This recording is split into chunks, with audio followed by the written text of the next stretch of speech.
coup, asseyez-vous bien et prenez vos places.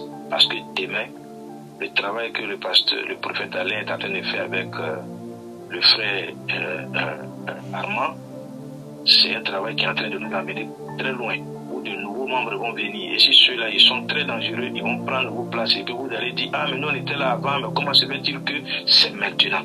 Vous n'avez pas que les derniers qui vont arriver pour prendre la place. Voilà. Donc, venez vous tambourer et puis asseyez-vous bien, parce que nous décollons, nous allons partir très très loin. Que Dieu nous bénisse. Alors, Amen. nous nous retrouvons cette nuit encore pour laisser le Saint-Esprit nous parler. Pour laisser le Saint-Esprit nous parler. C'est pourquoi moi-même, je m'éclipse pour laisser toute la place à l'Esprit de Dieu, afin qu'il soit vu et que la gloire revienne à Dieu le Père. Nous avons utilisé le passage dans Hébreux, le chapitre 12, verset 1. Mais avant, nous allons prier ensemble pour demander à Dieu de rendre nos cœurs réceptifs, pour demander à Dieu de nous parler lui-même.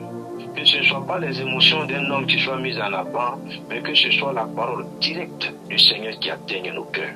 Élevons la voix et demandons au Saint-Esprit de nous parler ce soir. Le professeur par excellence, notre enseignant de premier. Prions le Seigneur. Seigneur, nous voici devant toi. Voici notre cœur. Voici notre cœur.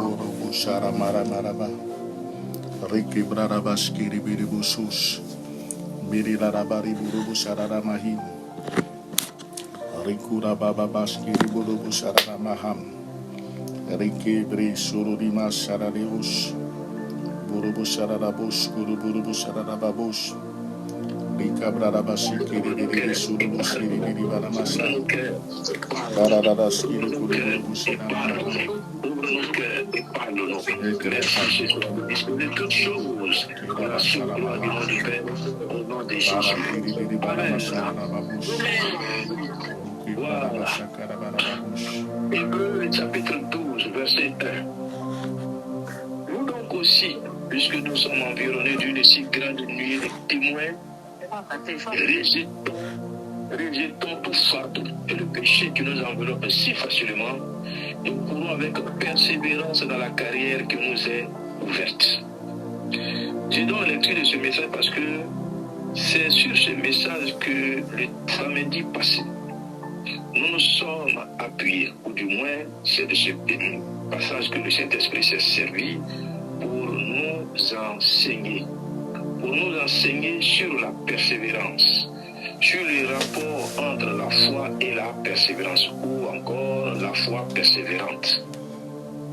Et le samedi dernier, je disais que c'était la fin de ce thème-là, parce que nous avons commencé depuis le mois de février, nous sommes en avril aujourd'hui, donc on avait déjà mis 2 mois et plus sur ce thème-là, sur le thème de la foi.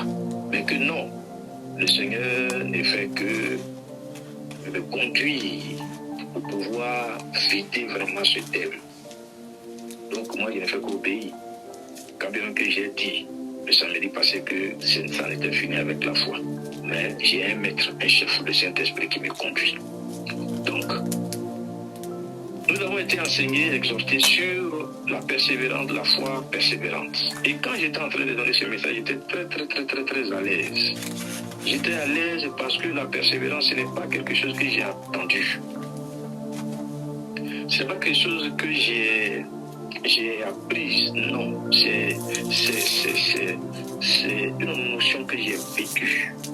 Je me trouve aujourd'hui en France, à peine 3 semaines que je suis là. Mais avant que je ne sois là, depuis février 2002, calculé, on est en 2026. Quand le Seigneur m'a dit, lors d'une retraite spirituelle que j'ai faite aux 2 plateaux dans l'église de l'apôtre Boué Emmanuel, entre William Civil et 2 plateaux, au milieu de son église, avant on passait les permis là. Pour les anciens, ils connaissaient, là on passait les permis rouge là. Maintenant, bon, ça ne se fait plus. C'est là que j'ai fait cette retraite spirituelle. Et au bout de cette retraite spirituelle, le Seigneur m'a dit, mon fils, je t'enverrai en France, là-bas, que tu vas me servir. Calculez le nombre d'années. 2002, 2026, ça fait 24 ans. je suis resté dans la patience, en train d'attendre le jour de Dieu. 24 ans pendant lesquels je suis resté en train de persévérer, en train de compter sur Dieu. Donc quand je parle de la persévérance, je suis à l'aise. Parce que je l'ai vécu. On ne me l'a pas enseigné. Je ne l'ai pas vu. Je ne l'ai pas apprise. Mais je l'ai vécu. Amen. Donc je sais de quoi je parle. La foi persévérante. Je suis bien placé pour enseigner sur ce thème. Et c'est ce que nous avons parcouru le samedi passé avec le Saint-Esprit.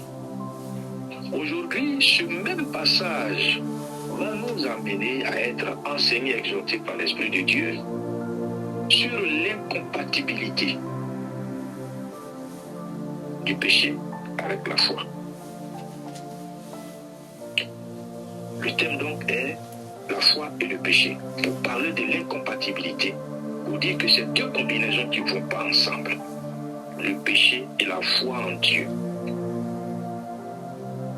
Quand on parle de marche chrétienne, ça veut dire que nous vivons dans la foi en Jésus-Christ. Nous vivons dans la foi en Jésus-Christ.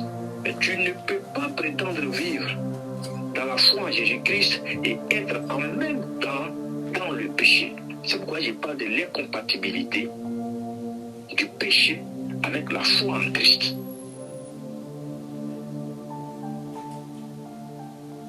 Il y a une chose que nous savons déjà et que je veux que nous puissions repasser dans notre esprit ce soir. C'est que à cause du péché, l'homme a été séparé de son Créateur. Il faut qu'on repasse cela dans notre esprit, parce que tu le sais, toi qui m'écoutes. À cause du péché, l'homme est tombé sous la domination du diable. Repasse ça dans ton esprit, parce que tu le sais déjà. À cause du péché, notre Seigneur Jésus-Christ a été crucifié. Je ne suis pas en train de dire que Jésus a péché, c'est pourquoi il a été crucifié. Je suis en train de dire qu'il a pris sur lui le péché de l'humanité, il est allé à la croix. Pour réparer quelque chose. Donc le péché pour un enfant de Dieu est dangereux. Il faut que ce soit, tu le saches pour que tu sois délivré. Toi qui vis dans le péché, espérant quelque chose de Dieu, parce que tu te dis chrétien. Tu ne peux pas être chrétien et puis avoir part au péché. Parce que le péché, il est à l'origine du mal sur cette terre. Quand je parle du mal là, le mal ici, comprenez l'attrait au mal. Pourquoi dans Luc le chapitre 11, quand on parle de la prière de notre Père, la Bible dit, ne nous soumets pas à la tentation, mais délivre-nous du mal, un truc comme ça, on ne peut pas paraphraser. Ça veut dire que l'attrait, c'est que tu pousses au mal, là, il faut que Dieu te délivre de cela pour ne pas que tu sois un malfaiteur. Donc, ce qui nous pousse au mal sur cette terre-là a pour origine le péché. Le péché est à l'origine de la malédiction. Tout à l'heure, ce que j'ai avancé là, on peut vérifier ça dans Romains le chapitre 5. Romains le chapitre 5, verset 12, pour ne pas être dans le vide. Romains le chapitre 5, verset 19. Romains 5, voilà, verset 19. Il est dit, non, ouais, verset 19. Je trouve ça, voilà. Car, comme par la désobéissance d'un seul homme, beaucoup ont été rendus pécheurs. De même, par l'obéissance d'un seul, beaucoup seront rendus justes. C'est le verset qui nous explique la première idée que j'ai avancée, où je disais le péché est à l'origine du mal sur cette terre. Romains le chapitre 5, verset 19. Car, comme par la désobéissance d'un seul homme, beaucoup ont été rendus pécheurs. De même, par l'obéissance d'un seul, beaucoup seront rendus justes. Deuxièmement, j'ai dit que le péché est à l'origine de la malédiction. Et ça, C'est vérifié dans Deutéronome le chapitre 28.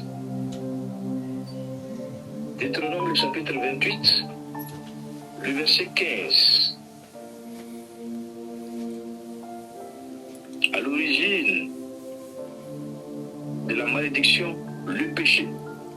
Mais si tu n'obéis pas à la voix de l'Éternel, ton Dieu, si tu n'observes pas et ne mets pas en pratique tous ces commandements et toutes ces lois que je te prescris aujourd'hui, voici toutes les malédictions qui viendront sur toi et qui seront ton attache. Vous savez, nous qui avons eu nos parents sorciers dans le temps, évidemment comme ils sont plus, c'est pourquoi il n'y a pas du temps. Sorciers, malfaiteurs, briseurs de vie et tout à l'époque dans nos familles, nos mamans étaient sorcières, nos papas sorciers, nos oncles sorciers, toutes nos lignées dans nos familles, la sorcellerie. Vous savez la conséquence de tout ça, c'est la malédiction. Les adorations, les pratiques contre nature, les atrocités, les abominations commises dans nos familles avant qu'on ait venu sur cette terre, leur conséquence, c'est la malédiction. Voilà pourquoi aujourd'hui, certains ne se retrouvent pas. Certains ne se retrouvent pas à cause de ce qui s'était passé. C'est pourquoi dans la Lamentation, il est dit, nos pères ont péché, ils ne sont plus. Et c'est nous qui payons la peine, c'est nous qui portons la peine de leurs iniquités. Ils ont péché, mais ils ne sont plus là, ils sont morts il y a longtemps. Mais c'est nous qui portons la peine de leurs iniquités. Donc le couronnement de toutes ces pratiques malsaines, ces pratiques loin de Dieu, leur conséquence est la malédiction. C'est pourquoi il faut comprendre que le péché qui est là, dont on est en train de parler, c'est un acte spirituellement grave. Il y en a qui pensent que le péché, c'est, voilà, j'ai fait quelque chose, j'ai fait ça, cela, et puis c'est tout. Non. Quand tu es en train de le faire physiquement, ok, tu vois avec tes yeux, mais spirituellement, c'est quelque chose de... C'est pas possible. C'est un acte spirituellement grave. Et nous, notre responsabilité en tant que chrétien ou en tant qu'enfant de Dieu, c'est d'éloigner notre vie de toute forme de péché. Il faut qu'on le comprenne. Ne jouons pas avec le péché, je vous dis la vérité. Ne jouons pas avec le péché. Nous devons éloigner notre vie de toute forme de péché. Parce qu'il est inadmissible que tu sois né de nouveau et que tu serves à l'autel de Dieu, mais tu luttes encore avec un péché ou avec plusieurs péchés, c'est inadmissible. C'est inadmissible que tu sois né de nouveau, tu sers à l'autel, mais tu marches un pied dans la lumière, un pied dans les ténèbres. C'est inadmissible. Je vous le dis. C'est inadmissible. Dieu n'est pas le camarade de quelqu'un. Il n'a pas forcé quelqu'un à le suivre. Il dit, voici ma vie. Je mets devant toi la vie et la mort. Je t'en prie, choisis la vie. Donc si tu as choisi la vie, vis la vie. Vis la vie.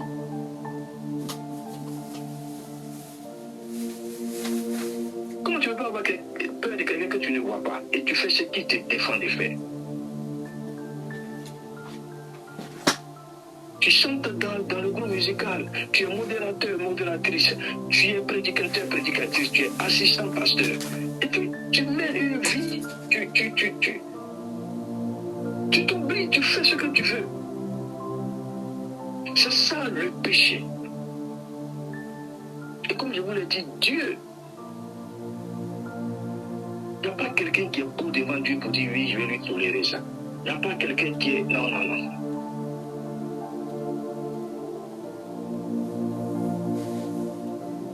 Et si vous savez ce que la Bible dit sur ça, on va parcourir la Bible, vous allez voir ce que Dieu dit à ce propos. 2 Pierre, le chapitre 2.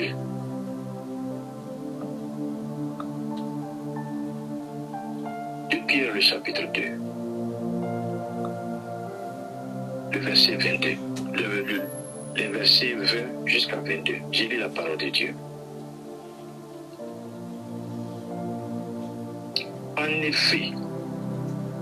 effet, si après s'être retiré des souillures du monde par la connaissance du Seigneur et Sauveur Jésus-Christ, Ils s'y engagent de nouveau et sont vaincus. Leur dernière condition est pire que la première. Car mieux valait pour eux n'avoir pas connu la voie de la justice que de se détourner après l'avoir connu du saint commandement qui leur avait été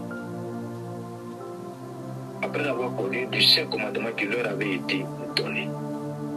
Il leur est arrivé ce que dit un proverbe vrai. Le chien est retourné à ce qu'il avait vomi et la truie l'avait se vautré dans le bourbier. Je reprends à partir du verset 20. En effet, si après s'être retiré des souillures du monde par la connaissance du Seigneur et Sauveur Jésus-Christ, ils s'y engagent de nouveau et puis ils sont vaincus. Leur dernière condition est pire que la première condition de leur vie. Et puis du verset 21, car mieux valait pour eux n'avoir pas connu la voie de la justice que de se détourner après l'avoir connue. Oui, c'est clair la parole de Dieu. C'était mieux pour toi que tu y restes en même temps que tu bois. C'était mieux pour toi. Mais laisser ce monde venir dans le Seigneur, étant dans le Seigneur, jouer avec le péché qui te ramène dans l'ancienne position, ça sera très très grave pour toi parce que ta première condition quand tu vivais dans le monde sera meilleure que cette deuxième condition que tu vas vivre. Ça va être dramatique pour toi. Un deuxième passage dont la Bible nous parle, dans Hébreux chapitre 10, versets 26 à 27. Hébreux chapitre 10. Hébreux chapitre 10.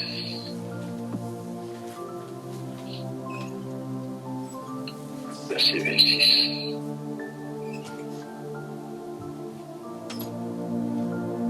Car si nous péchons volontairement, après avoir reçu la connaissance de la vérité, il ne reste plus de sacrifice pour les péchés. Car si nous péchons volontairement, après avoir reçu la connaissance de la vérité, il ne reste plus de sacrifice pour les péchés, mais une attente terrible du jugement et l'ardeur d'un feu qui dévorera les rebelles. Il ne reste plus de sacrifice pour le péché. Ce qui reste là, c'est une attente terrible du jugement et l'ardeur d'un feu qui dévorera les pécheurs. Voilà ce que la Bible nous dit. Il y a un troisième passage pour mieux comprendre. Hébreux chapitre 6. Hébreux 6. À partir du verset 4. Je vais lire jusqu'au verset 6. Car il est impossible que ceux qui ont été une fois éclairés, qui ont goûté le don céleste, qui ont eu part au Saint-Esprit, qui ont goûté la bonne parole de Dieu et les puissances du siècle à venir, et qui sont tombés, soient encore renouvelés et amenés à la repentance. Il est impossible. Qu'ils crucifient pour leur part le Fils de Dieu et l'exposent à l'ignominie.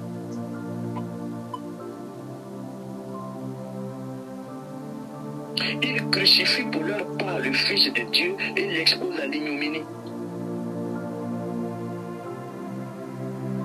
Voilà, quand on est né de nouveau, la signification de la désobéissance ou du péché dans lequel nous vivons. Voilà ce que la Bible dit là-dessus. Voilà ce que la Bible dit là-dessus. Et ce soir, le Saint-Esprit nous entretient là-dessus. Parce que quand tu es ignorant de quelque chose, tu penses que voilà, c'est admis. Non. Mais quand tu as la vérité, tu as l'information sur quelque chose, tu peux dire, c'est ce que ça veut dire. Je ne le savais pas. Donc je ne le fais plus. Je ne savais pas que c'était ça. Je ne savais pas que ça pouvait donner ça. Je ne savais pas que cela signifiait ça. Donc j'arrête. Alors pourquoi l'Esprit de Dieu nous enseigne ce soir. L'Esprit de Dieu n'est pas en train de nous jeter la pierre. L'Esprit de Dieu n'est pas en train de nous blâmer. L'Esprit de Dieu pense que, ou bien il se dit que nous sommes dans l'ignorance, voilà pourquoi nous agissons ainsi.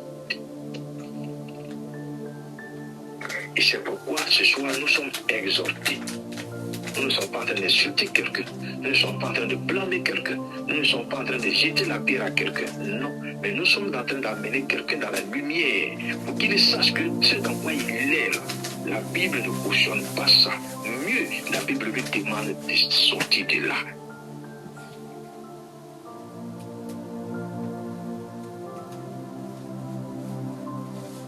Tu marches avec le Seigneur, tu as un pied dans la lumière et puis tu as un pied dans les ténèbres. Et tu cours avancer avec le Seigneur comme ça. Je vous dis, Dieu, il n'est pas le camarade de quelqu'un.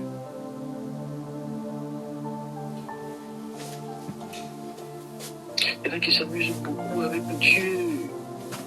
Vous ne savez pas ce que ça signifie s'amuser avec Dieu. On ne s'amuse pas avec Dieu. On a de la crainte pour Dieu en tout temps, en tout lieu, en toutes circonstances. Hébreux chapitre 12, verset 1. C'est notre passage qui soutient et l'exhortation et l'enseignement de samedi passé et l'enseignement d'aujourd'hui. Hébreux 12, verset 1. Je reprends la lecture, puisque c'est sur ça que nous sommes. Nous donc aussi, puisque nous sommes environnés d'une si grande nuée de témoins, rejetons tout fardeau et le péché qui nous enveloppe si facilement, le péché qui nous enveloppe si facilement, nous courons avec persévérance dans la carrière qui nous est ouverte. Une carrière nous est ouverte. Notre destinée est grandement dessinée. La Bible dit une porte d'un accès grand et efficace est ouverte devant moi, mais mes ennemis sont nombreux.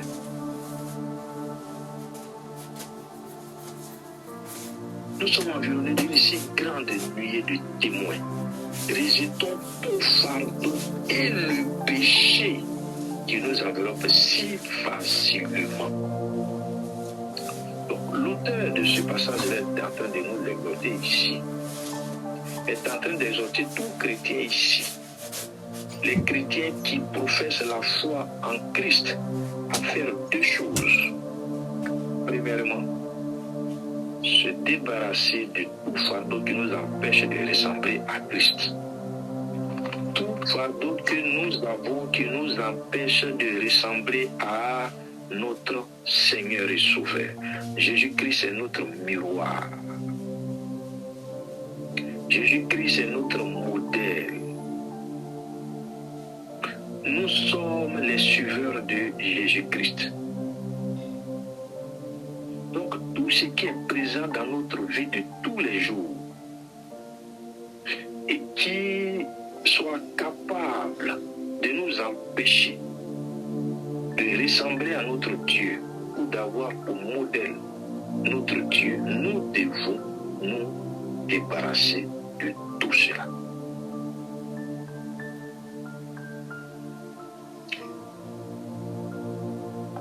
La Bible souligne non seulement les fardeaux, mais il dit et le péché qui nous enveloppe si facilement. Dimanche passé, le samedi passé, il a donné la différence entre le péché et les péchés. Le péché, c'est l'arbre. Les péchés sont les fruits. Donc quand le péché est en toi, tout ce que tu produis, c'est le fruit du péché. Ce qu'on appelle les péchés. Et c'est ce péché-là que Jésus-Christ a détruit, a ôté à la croix, la Pâque. C'est ce que nous avons célébré la fois passée. Dimanche passé.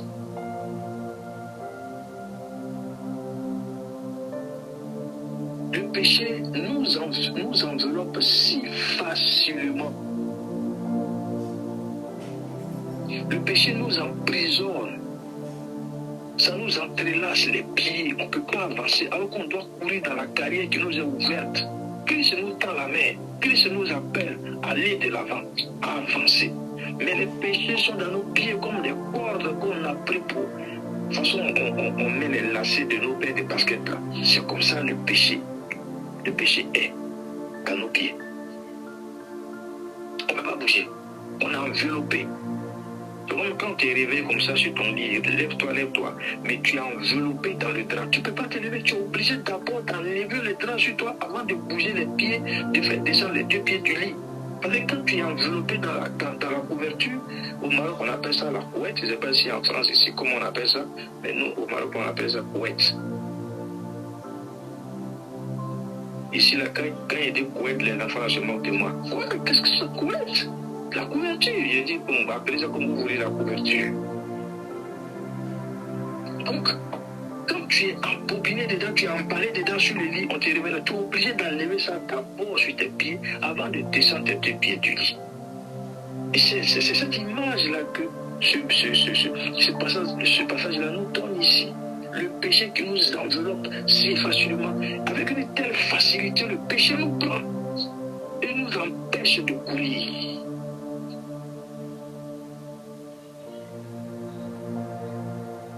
La deuxième chose, c'est persévérer en supportant patiemment toutes choses jusqu'à ce que nous grandissions et mûrissions dans la foi. Bon, ça, c'est ce que nous avons vu le week-end passé. Donc, on ne va pas tenir compte de ça. On va tenir compte de la première chose, le péché.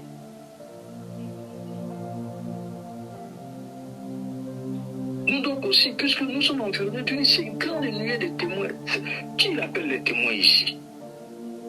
Il y a une si grande nuée de témoins pour dire qu'ils sont nombreux. Ceux qui sont venus avant nous et qui ont manifesté la foi, ils sont nombreux. Nous devons nous inspirer de cette foi. Il y avait Abraham, il y avait Isaac, il y avait Jacob et tous les autres croyants dans l'Ancien Testament. Eux, ils attendaient avec foi la venue du Messie. Donc l'auteur fait référence à ces hommes et à ces femmes fidèles qui ont ouvert la voie pour nous. Ils nous exhortent à agir comme s'ils étaient auprès de nous, nous encourageant à remporter la même victoire dans la vie de foi que celle qu'ils ont obtenue eux-mêmes. C'est ce qu'il a fait de nous dire ici. Ça, ce sont les témoins. Une si grande nuée de témoins. On dit nuée, c'est quelque chose de, voilà, on appelle ça comme dans la Bible. La Bible nous donne une telle image. On dit que quand les enfants d'Israël avançaient, il y avait une nuée dans la journée, puis une colonne de feu la nuit. Donc la nuit, c'est un peu comme les nuages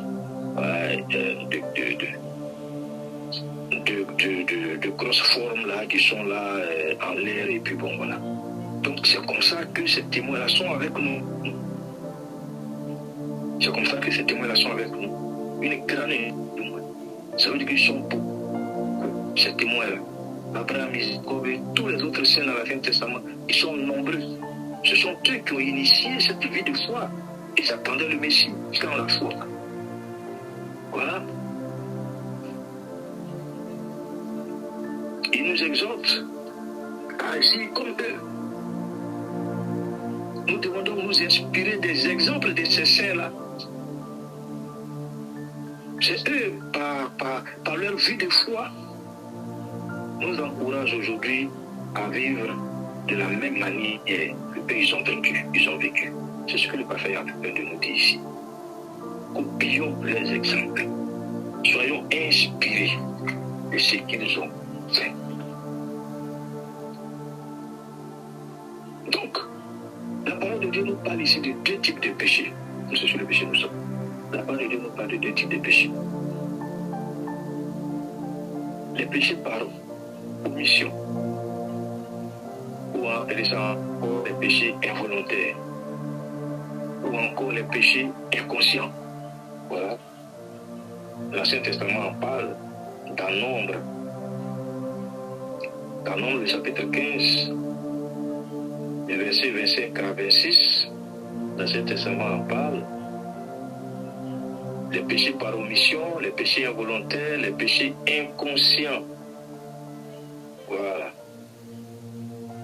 Au verset 25, il est dit: le sacrificateur fera l'expiation pour toute l'assemblée des enfants d'Israël. Et il leur sera pardonné quand ils ont péché involontairement. Il leur sera pardonné quand ils ont péché involontairement. Et ils ont apporté leur offrande, un sacrifice consumé par le feu en l'honneur de l'Éternel et une victime expiatoire devant l'Éternel à cause du péché qu'ils ont involontairement commis. Au verset 26, il est dit, il sera pardonné à toute l'assemblée des enfants d'Israël à l'étranger et en séjour au milieu d'eux, car c'est involontairement que tout le peuple a péché.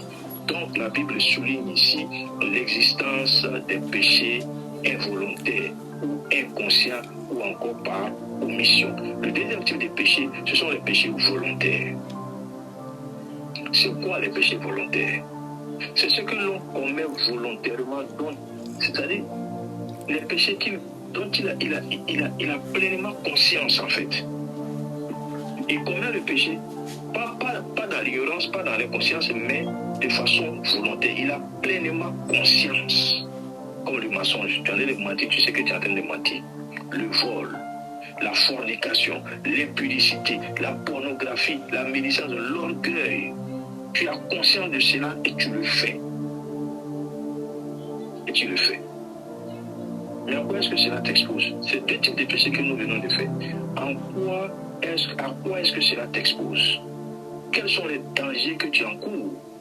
Quelles sont les conséquences des péchés? Peut-être généralement, comme on ne sait pas, on joue avec le péché. Aujourd'hui, le Saint-Esprit veut nous éclairer sur les conséquences des péchés que nous commettons malgré notre marche avec le Seigneur Jésus-Christ. Conséquence numéro 1. En péchant, quand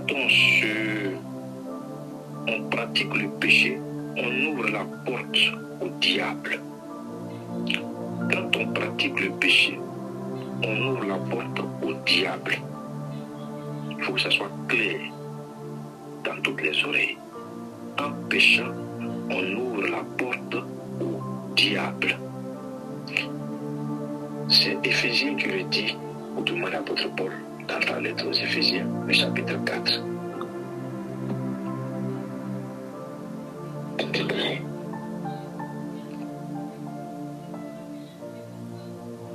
Éphésiens 4, verset 25.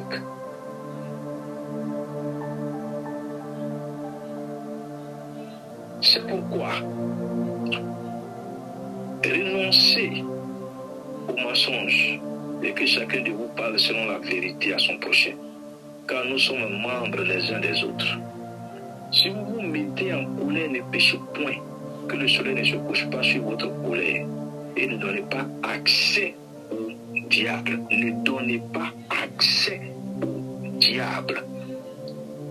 Si vous vous mettez en colère, ne péchez point. Verset, et ne donnez pas accès au diable. Donc le péché donne accès au diable. Le péché ouvre les portes ou la porte de nos vies. Comme je l'ai dit tantôt, le péché est un acte spirituel. Donc chaque fois que nous ne marchons pas dans la vérité, nous ouvrons une porte invisible. Et au diable et à ses démons. C'est un peu comme si disait au diable, viens, entre dans ma vie et détruis-la. Selon que Jean le dit, Jean 10, 10, le diable ne vient que pour voler, égorger et détruire, je crois bien, si je ne m'abuse pas. Quand le diable est là, c'est pour détruire, c'est pour voler, c'est pour égorger, c'est pour tuer, c'est pour faire tout ce qui est mauvais. Donc toi, quand tu pêches, tu es en train de lui dire, viens mon ami.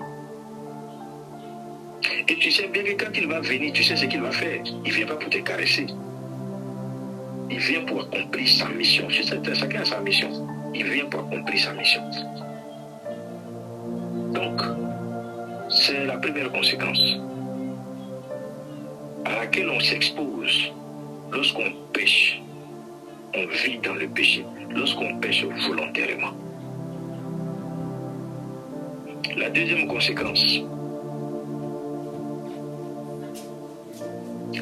en péchant, nous mettons à mal notre alliance avec Dieu.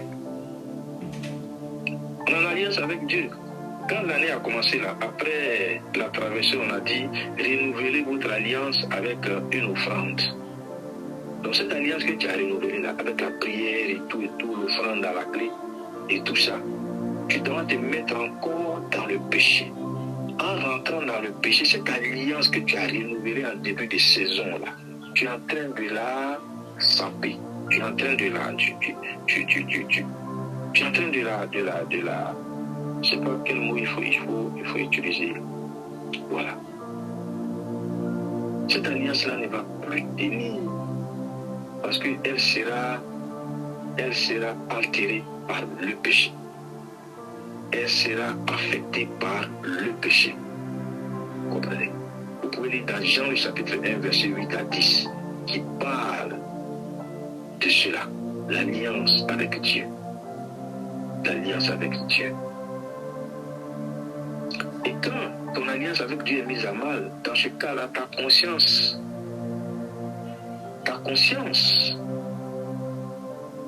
va t'empêcher d'être tranquille devant toi, devant Dieu. C'est pourquoi on dit le péché alourdit la conscience. Tu n'es pas en paix. Tu n'es pas en paix. Et tu vas voir que ta conscience va te reprendre pour dire réponds-toi, réponds-toi. Ce que tu fais n'est pas bien. Tu ne peux pas continuer ainsi. Ta conscience te parle. Ta conscience, tu n'es pas à l'aise. Tu sais que tu viens de faire quelque chose qui n'est pas intéressant devant Dieu. Et la conscience là reçoit les instructions de l'Esprit de Dieu qui vient te communiquer la pensée de Dieu par rapport à ce que tu viens de faire. Et comme notre Dieu n'est pas un chef, il est notre Père, il ne veut pas notre mort, il ne veut pas notre mal. Il parle à ta conscience. Ta conscience, maintenant que tu parles, réponds-toi, réponds-toi. Ce que tu fais n'est pas bien. Tu ne peux pas continuer ainsi. Sors de là. C'est ça. Donc quand tu pêches, tu mets à mal ton alliance, ta relation avec ton Dieu qui t'aime. C'est ça. C'est un peu comme tu es marié, à une dame et puis bon, à la maison,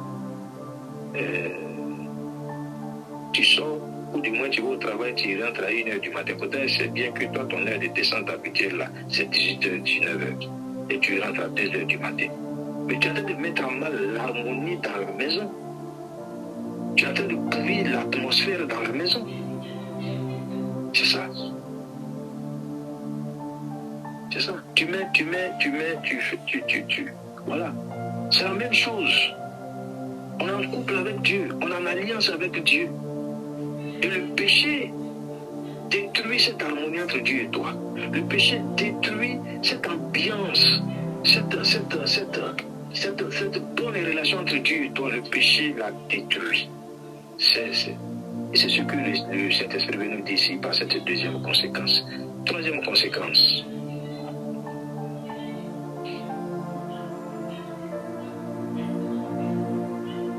1 Thessaloniciens, le chapitre 5. 1 Thessaloniciens, le chapitre 5. J'ai lu le verset 19. N'éteignez pas l'esprit. N'éteignez pas l'esprit. Quand je lis encore dans Éphésiens, le chapitre 4, verset 13. Éphésiens, le chapitre 4, non, verset 30 plutôt. N'attristez pas le Saint-Esprit de Dieu. Donc là-bas, dans 1 Thessaloniciens 5, verset 19, c'est n'éteignez pas l'Esprit. Dans Éphésiens 4, verset 30, c'est n'attristez pas le Saint-Esprit. Donc, en péchant, nous éteignons l'Esprit de Dieu qui vit en nous. En péchant, nous attristons le Saint-Esprit qui vit en nous. Frère, c'est le Saint-Esprit qui envoie la lumière dans la vie d'un homme. Si tu as éteint l'esprit, tu vas être dans l'obscurité. Toute ta vie sera dans l'obscurité. Regardez les hommes de Dieu qui sont obligés de faire recours à des feux étrangers pour pouvoir faire l'œuvre de Dieu. C'est parce que eux-mêmes, dans leur péché, ils ont éteint le Saint-Esprit. Parce que la puissance qu'ils avons recherchée ailleurs, là, c'est le Saint-Esprit. Nous, notre puissance en tant qu'homme de Dieu, là, ça vient du Saint-Esprit. Nous, ce qu'on a comme autorité autorité, comme pouvoir, comme puissance. C'est le Saint-Esprit. Donc dès que le Saint-Esprit est attristé, il est éteint, tu n'as rien de tout ça. Et comment ils peuvent faire marche en arrière? Ils sont obligés d'aller maintenant toucher aux feux étrangers pour rester eux-mêmes, pour que voilà, les gens qui les ont connus puissent toujours les voir dans cette même position. Parce que l'esprit est éteint, parce que l'esprit est attristé par ton péché. Par ton péché. On sait sur quoi tu sais t'éteindre. Tu fais la course avec qui? Tu es en concurrence avec qui? Personne. Écoute seulement le Saint-Esprit. Regarde seulement le Saint-Esprit. C'est lui qui nous a appelés au ministère. C'est lui qui a la responsabilité de nous équiper. C'est lui qui a la responsabilité de nous donner tout ce dont nous avons besoin pour marcher dans le ministère. On n'a pas besoin d'aider le Saint-Esprit. Il sait sur quoi il t'a appelé. Reste dans ta place. Écoute-le, attends-le. Et bouge avec lui. Et tu n'as pas besoin d'aller ici et là et marcher, aller au Bénin, aller au Ghana, aller au Nigeria. Parce que toi-même, l'esprit qui t'utilisait au début de ton ministère, et puis tu étais tout feu, tout flamme là, tu es rentré dans l'orgueil, dans l'amour de l'argent, dans le péché sexuel. Et aujourd'hui, le Saint-Esprit est attristé, le Saint-Esprit est éteint. Tu ne sais plus quoi faire. Et tu as le goût à des feux étrangers. Frère, la conséquence, l'une des conséquences du péché, c'est le Saint-Esprit que nous attristons et qui ne peut plus jouer son rôle dans nos vies. C'est le Saint-Esprit que nous éteignons et qui ne peut plus éclairer nos vies. Le Saint-Esprit, il est Dieu, il est appelé le Saint, il est appelé la droiture, la vérité, l'esprit de droiture, l'esprit de vérité, l'esprit de lumière. Donc quand nous commettons le péché, nous l'attristons. Nous attristons le cœur de celui qui nous a tant aimés. Quelqu'un qui nous aime, qui veut marcher avec nous, l'ami fidèle, nous l'attristons. Qu'est-ce qu'il peut faire? Quelqu'un qui est attristé, qu'est-ce qu'il peut faire? Voici l'une des conséquences des péchés que nous commettons. Attention au péché. Attention au péché. Attention au péché. Attention au péché. Attention au péché. Attention au péché. Attention au péché. Attention au péché. Parce que nous devons rester dans la vérité. C'est-à-dire que quand moi personnellement, et à CNM, c'est ce que j'enseigne aux pasteurs, avoir le fardeau de nos fidèles. C'est-à-dire que quand nous sommes en train de les encadrer, qu'on les prenne comme nous-mêmes une partie de nous-mêmes. Faire en sorte qu'ils aient du succès, ils aient de la réussite. Mais pendant que nous sommes en train de souffrir dans cette préoccupation, toi, le fidèle qu'on encadre dans le péché, mais tu nous fatigues. Moi, je ne veux plus me fatiguer. Moi, je suis arrivé ici, c'est une terre de repos pour moi. Je vais boire mon chapeau mine et puis bon, rester tranquille. Mais toi, tout le temps, on est fatigué. Les gens qui sont en Afrique ne connaissent pas le chapeau mine. Hein. Yako, papa, Yako. Ouais, ici, voilà, je bois le chapeau mine et voilà, je me repose. Voilà. Donc, ne me fatiguez pas. Bien. Comme ça, quand j'ai prié une seule fois, tout marche. Et quand vous êtes dans le péché, mais j'ai prié 1 million de fois, ça ne va pas marcher. Et puis il va toujours me gosier. Alors que parce que je ne sais pas ce dans quoi vous êtes là-bas. Attention, hein. Laissez-moi me reposer. Voilà.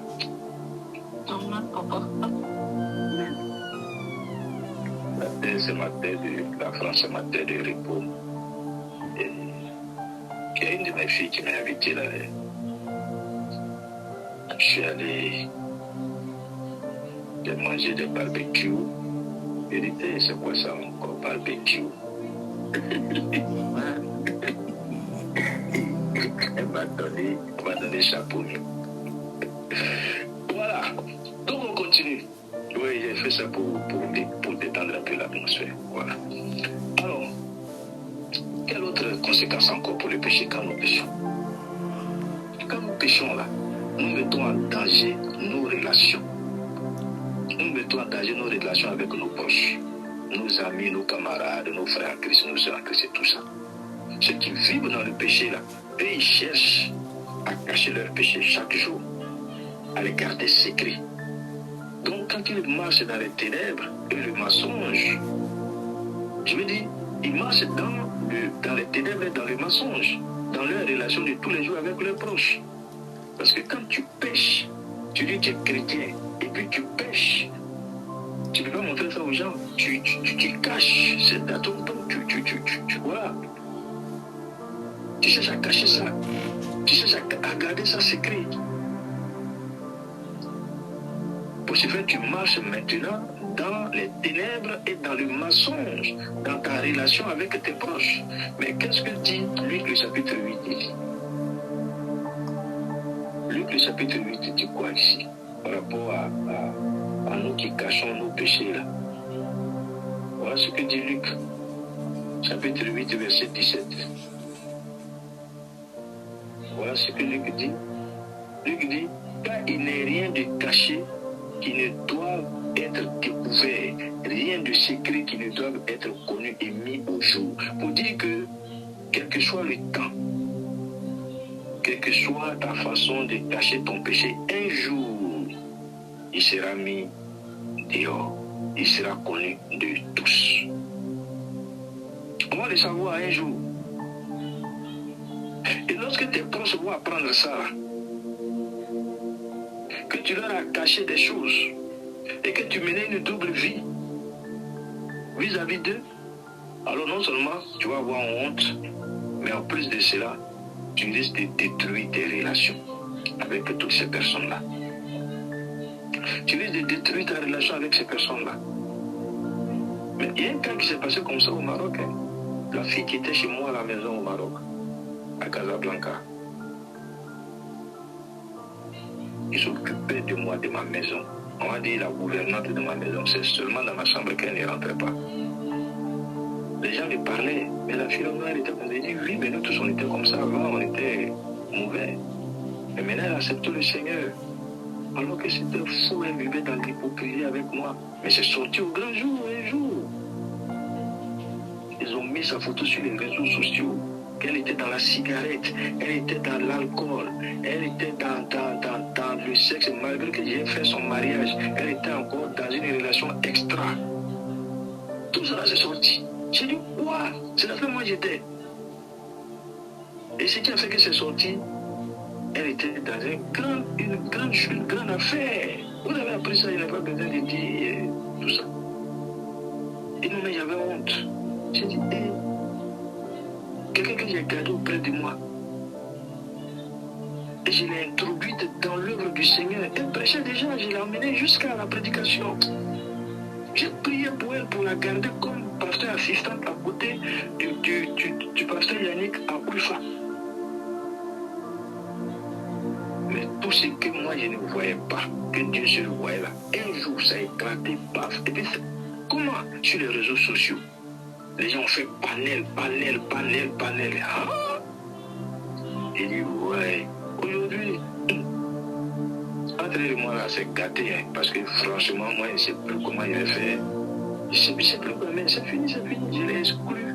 Il a dit, tu peux venir à l'église, par exemple, on ne peut pas chanter quelqu'un de l'église. Mais pour dire, tu as servi Dieu à Célèbre, c'est terminé. Entre toi et moi, c'est bonjour, bonsoir. C'est fini. Donc, vous voyez comment est-ce que le péché entrave les relations? Vous voyez comment est-ce que le péché détruit les relations? C'est ça. Attention au péché. Et la dernière conséquence, en péchant, vous détruisez le plan de Dieu pour vous-même et pour votre famille. Quand tu es dans le péché, ça détruit le plan de Dieu pour toi, le projet de Dieu pour toi. Et ça détruit ta famille. Ce que Dieu avait prévu pour ta famille, tout est détruit. Ta famille est détruite à cause de toi. L'accomplissement du plan de Dieu dans ta vie, là, c'est ta réussite. Et tu n'étais pas encore venu au monde quand Dieu te connaissait déjà. Il a envoyé ton étoile. Ça doit briller. Voilà le projet de toi de Dieu pour toi. Donc quand tu nais, Dieu met en marche ce plan. Donc pendant que Dieu est en train de marcher avec ton plan, toi, tu mets ton pied dans le péché. Tu vas faire quoi? La marche de Dieu va s'arrêter. Parce que Dieu ne collabore pas avec le péché. Voilà comment tu détruis le plan de Dieu pour toi. Que serait devenu Joseph s'il était tombé dans la compromission avec la femme de qui même? C'est Potiphar ou c'est qui là? Bon, c'est un Égyptien. La femme de Potiphar. Voilà. Moi, il m'appelle l'Égyptien. Donc, qu'est-ce que serait devenu? Parce que quand il s'est maintenu, il s'est conservé, il est devenu Premier ministre. Enfin, c'est pas n'importe quoi, on dit Premier ministre. Même quand tu as été Premier ministre, même un mois là, et puis on t'enlève là, tu es payé, tu as tous les avantages, tu as voiture, tu as maison, tu as garde-corps, tu as cuisinier, tu as tout, parce que tu as été une seule fois Premier ministre dans le pays. Donc c'est pas n'importe qui. Et puis l'Égypte avant, c'était la nation la plus puissante, financièrement, politiquement et puis militairement. Lui, il a été Premier ministre là-bas. Mais imaginez-vous que Joseph était tombé dans le péché. Que Joseph était tombé dans le péché, parce que le sexe, c'est attention. Qu'est-ce qu'il serait devenu? Donc quand tu ne pêches pas, Dieu accomplit sa promesse dans ta vie. Dieu réalise son plan dans ta vie. C'est ça qui est ta réussite. C'est ça. Le prophète qui est dans le prophète Kofi Alain. On était au Maroc. Quand on a ouvert l'annexe de Enseba, l'église de Selem de Enseba, c'est là-bas que Selem l'a envoyé. Et il est parti sur une prophétie. La prophétie a dit, je t'envoie sur un champ. Si tu es fidèle, tu réussis dans ce champ, je t'enverrai sur un autre champ missionnaire à l'extérieur de cette nation. Mais quand il est arrivé là-bas, il a battu un travail colossal.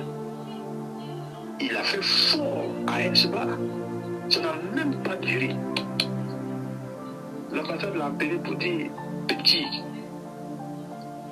tu es trop grand pour ici. Amen.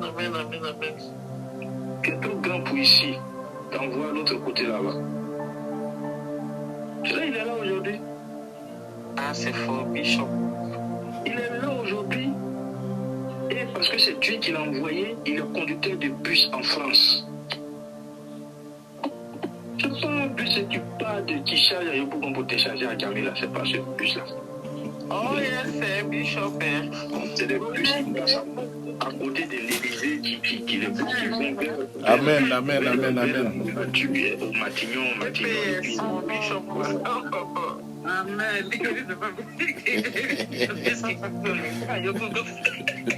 Non, c'est pas les bus qui chargent à Yopougon pour te charger à Djamila, c'est pas ce bus-là. Comment ça nous roule? Alléluia. Donc on dit que quand Dieu a un plan pour ta vie, que le Seigneur réalise ce plan, c'est ta réussite, c'est ton épanouissement, c'est le lance pour toi, on va dire, comme on le dit à Yopougon. Amen. Tu es béni, Bishop. Tu es béni, Bishop. Amen. Donc évitons de consécuter le plan de Dieu, évitons d'arrêter le déroulement du programme, du projet de Dieu par le péché. Arrêtons. On va dans le péché même. Et vous dites que quand il prêche, c'est sur le chalet. C'est le chose que moi j'ai vécu. Moi, péché là, moi je suis pété. Vous connaissez les pétés clairs, jolis garçons là, leur affaire des femmes, vous connaissez? Peut-être son anignon. Je sais ce que je chante de vous. Tu es là sur ce groupe-là, tu es le Moïse de ta famille. Sur ce groupe-là, tu es le Joseph de ta famille. Que serait devenu la famille de Joseph? Que serait devenu Joseph Sinon, la famille de Joseph, si Joseph était tombé dans le péché, c'est Joseph qui a sorti sa famille de la pauvreté, de la faim, de tout ça. C'est Joseph qui a fait que son père a été honoré, enterré dignement. C'est grâce à Joseph parce qu'il est devenu premier ministre. Grâce à son sacrifice, il n'a pas péché.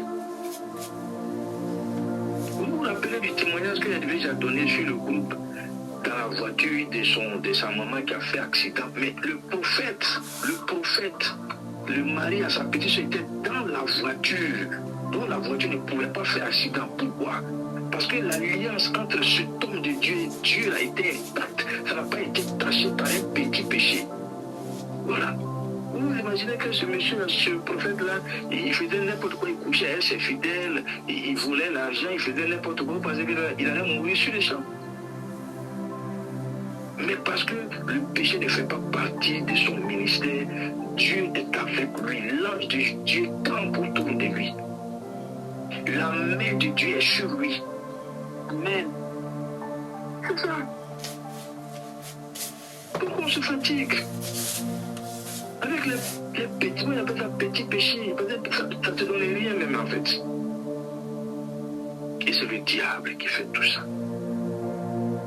Donc, pour vous dire que la foi et le péché ne font pas bon ménage.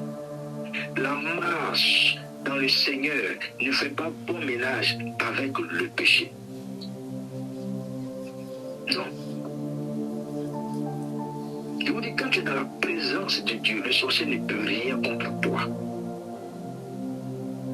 Je suis allé à une retraite spirituelle. On était tous couchés. Ça, c'est quand je n'étais même pas encore pasteur. On était tous couchés dans la salle de prière.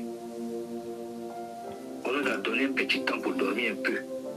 C'est là que je vois la femme de mon oncle au village qui a arrêté loin là-bas, à côté de l'église. Elle a une longue corde à main, ce qu'on prend pour puiser l'eau dans le puits au village là. Et puis elle a fait un gros nœud au bout. Elle lance ça dans l'église. De sorte à faire rentrer ça dans ma tête et puis elle va me tirer hors de l'église. J'ai vu ça. Je dis, mais c'est quoi ça? Et le pasteur qui nous a encadrés a dit, ici là, elle ne peut pas rentrer ici. C'est pourquoi elle veut t'attirer hors de l'église pour te maintenir avec elle ou bien pour te faire ce qu'elle veut. Mais tant que tu resteras ici, elle ne pourra pas t'avoir. Elle ne peut même pas mettre ses pieds ici. C'est pourquoi elle prend corde pour lancer. Et nous autres.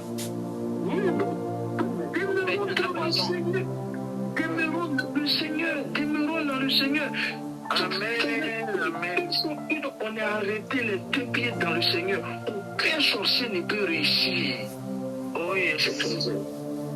Ils sont obligés de faire des cordes à des nœuds pour lancer. Ça ne va pas nous attraper. Au nom de Jésus. Et c'est le péché qui nous met hors de la présence de Dieu. Quand c'est comme ça, ils n'ont même plus besoin de cordes. Ils viennent qui t'attrapent par la main. Allons-y, mon ami. C'est ça. Moi, quand j'ai accepté le Seigneur, après mon baptême, il y a mon oncle qui a commencé à me poursuivre. Chaque fois que je dors, je le vois toujours. Je suis devant, on ne fait plus les télé, puis on court seulement. Il me poursuit. Il me poursuit. Chaque fois, je vois ça dans mes songes. Chaque fois, je vois dans mes songes. Il me poursuit. Il me poursuit. Et puis, je me rappelle qu'une fois, j'étais à l'habitat à Nono, à côté des rivières à Golfe, à Nono. Et à 17h-18h, je faisais les 100 pas. Je faisais les 100 pas dans la rivière à Golfe, même dans le secteur qu'on appelle Golfe là. Et puis, je vois dans un salon de coiffure une ancienne copine. Elle m'a dit, mon ancien, tu fais quoi ici? La clé, les filles n'ont pas fait. Mon ancien, ouais, tu fais quoi ici? J'ai dit, non, j'habite là, tout et tout. Bon, on s'était juste séparés, on s'était pas. Il n'y avait pas eu de divorce ou je ne sais pas comment on va appeler ça. C'était juste un éloignement. Sinon, voilà, ça pouvait toujours aller.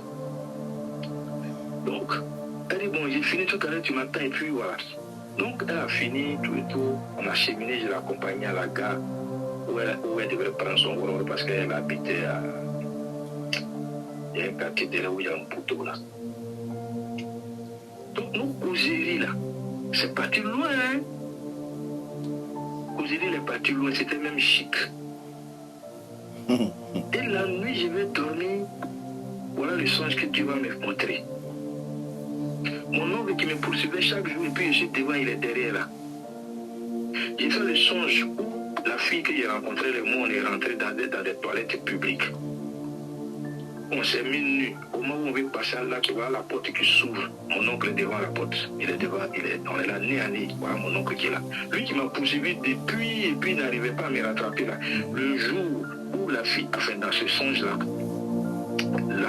la fille et moi, on est dans les toilettes publiques en train de passer, prêt à passer à la fenêtre. Voilà l'oncle qui ouvre la porte. Et puis je me suis réveillé. J'ai expliqué ça à mon père, je lui ai dit, tu vois. WC public, c'est quoi? Un lieu de saleté, un lieu de souillure. Vous devez faire quoi? Commettre un péché, le péché sexuel. Cela a donné lieu à quoi? Ton oncle t'a rattrapé. Le péché ouvre, le péché donne accès à tes ennemis, à ton ennemi, ton oncle qui est là face à face, il va te faire mal. Je vous ai dit, ça m'a encouragé dans ma vie. C'est pour ça que j'ai fait 9 ans de chasteté. 9 ans de chasteté parce que Dieu me parlait. J'ai fait 9 ans de chasteté. Femme là, non. Même quand il va à l'église de l'Assemblée de Dieu comme ça, là-bas c'est les bancs.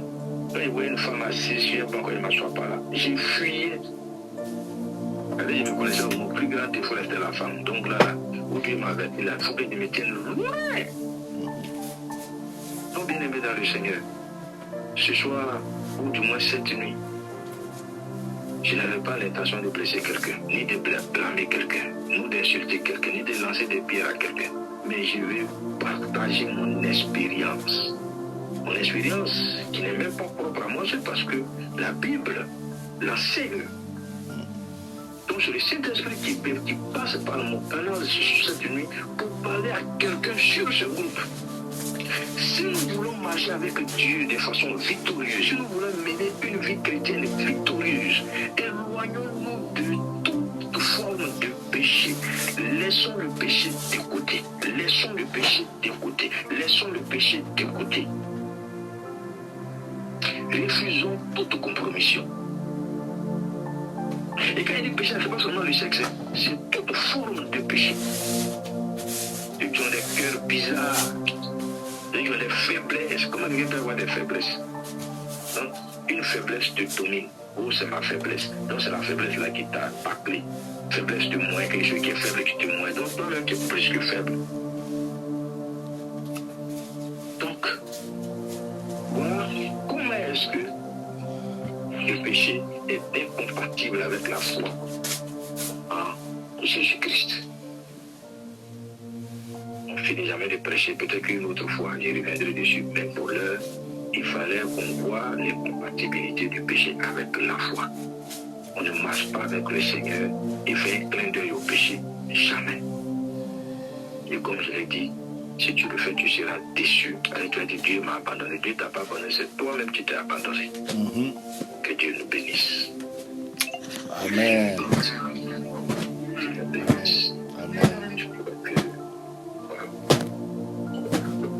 On va réagir par rapport à ce passage-là, à ce message-là. On va dire à Dieu, vraiment pardon. La repentance s'impose ici. La repentance s'impose, Seigneur, pardon. Je suis dans un péché que peut-être que j'ignore et je ne sais pas, ou que je sais, mais ce soir-là, après avoir entendu ta parole, pardonne. Aie pitié de moi. Je suis ton enfant, ne me rejette pas. Et quand tu as fini de demander pardon, tu vas aller dans la même foulée. Dis à Dieu que je m'engage à vivre une vie qui soit conforme avec ta parole. Une vie qui soit agréable à toi, à tes yeux. Et vers la fin, terminé par du Saint-Esprit, aide-moi. Car de moi-même, ça sera difficile. Par moi-même, ça sera difficile. Je veux que tu m'aides. Élevons la voix ensemble et réagissons à ce message au nom de Jésus. Prions.